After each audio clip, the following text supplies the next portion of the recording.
아파트가 학교 근처에 들어서면서 공사장 소음이나 먼지, 조망권 등으로 학생들이 피해를 보는 경우가 많은데요.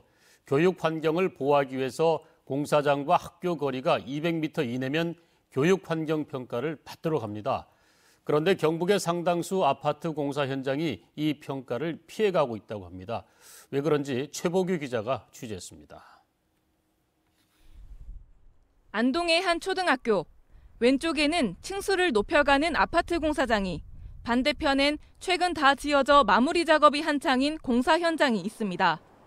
말 그대로 아파트 공사장 사이에 학교가 끼인 겁니다. 학교 출입문 반경 50m 내에선 흡연이 금지이지만 공사장 인부들은 아랑곳하지 않습니다.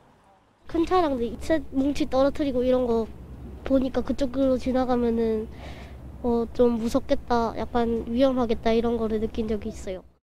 대한민국에 어디 학교 중간에 놔두고 양쪽 아파트를 짓는 게 공사 차량 계속 길 막고 애들은 길 피해 다니고 그래서 학습권은 없는 거예요. 또 다른 아파트 공사장 옆 학교도 사정은 비슷합니다. 학생들이 등하교하는 교내 통학로입니다. 이곳에서도 공사장 가림막은 훤히 보입니다. 학생들은 소음과 먼지 등 불편을 호소합니다. 뒤에 이제 지을 때도 엄청 시끄러웠는데 뒤에 짓고 나서 바로 앞에 짓는 게 시작돼가지고 이제 끝났는데 또 시끄럽구나.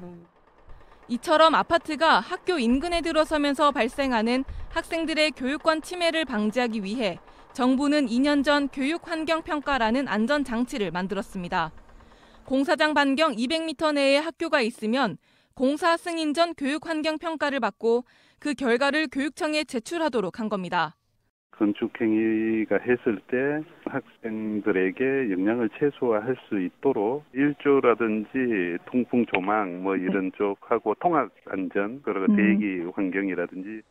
하지만 지난 2년 사이 경북에선 평가 대상 아파트 15곳의 절반 넘는 9곳이 교육환경 평가를 받지 않은 것으로 드러났습니다. 경북의 학교 옆 아파트들이 이 평가를 비켜갈 수 있었던 법적 미비점은 없는지 점검이 필요합니다. MBC 뉴스 최보규입니다.